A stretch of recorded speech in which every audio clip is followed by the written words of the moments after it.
जय श्री हरि, जय माता लक्ष्मी। क्या आपने कभी सोचा है कि भगवान शिव और माता पार्वती के पुत्र गणेश और कार्तिकेय हैं, लेकिन भगवान विष्णु और माता लक्ष्मी के पुत्र का नाम बहुत कम क्यों सुनने को मिलता है?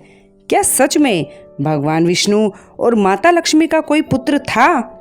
अगर था तो वह कौन था, उसका क्या नाम था और शास्त्रों में उसके बारे में क्या बताया गया है? आज की इस विशेष वीडियो में हम इसी रहस्य से पर्दा उठाएंगे।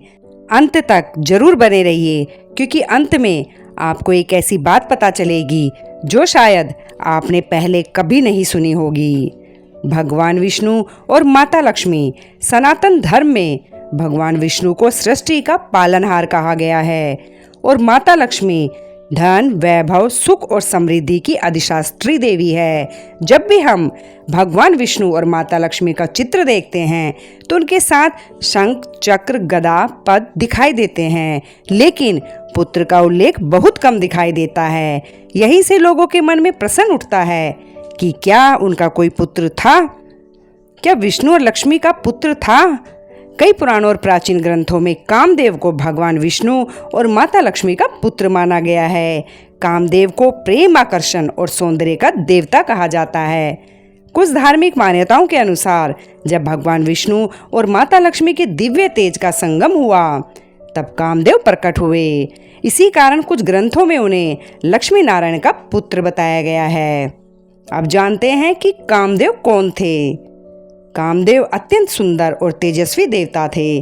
उनके हाथ में पुष्पों का धनुष और 5 पुष्प बाण होते थे। उनकी पत्नी का नाम रति था। कामदेव का कार्य संसार में प्रेम और आकर्षण की भावना उत्पन्न करना था। देवता हो, मनुष्य हो या असुर, सभी उनके प्रभाव से प्रभावित हो सकते थे।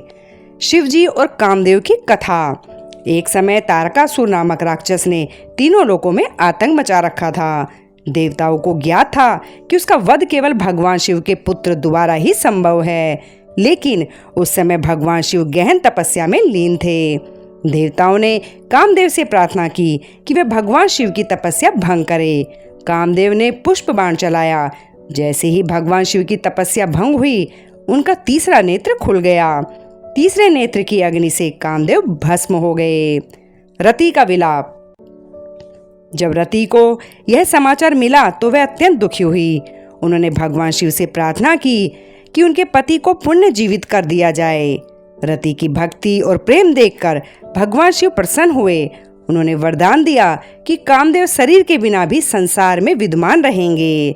इसी कारण उन्हें अनंग भी कहा जाता है, अर्थात बिना शरीर वाला।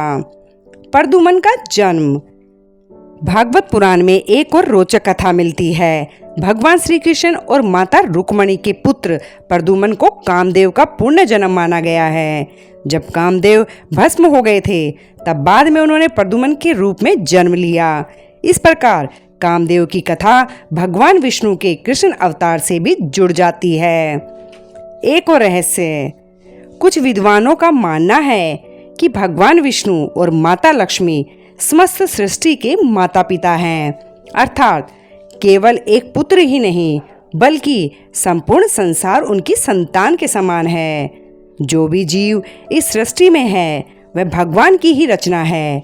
इस दृष्टिकोण से देखा जाए तो समस्त प्राणी लक्ष्मी नारायण की संतान माने जाते हैं। इस कथा से हमें एक बहुत बड़ा संदेश मिलता है।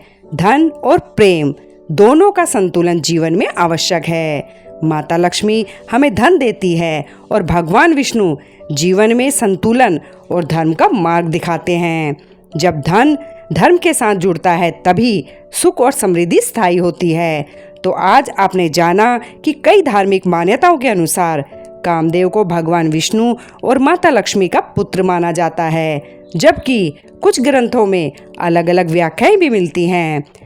सनातन धर्म की यही विशेषता है कि इसमें अनेक कथाएं और गहन आध्यात्मिक रहस्य छिपे हुए हैं। अगर आपको यह जानकारी रोचक लगी हो तो वीडियो को लाइक जरूर करें, कमेंट में लिखें जय लक्ष्मी नारायण।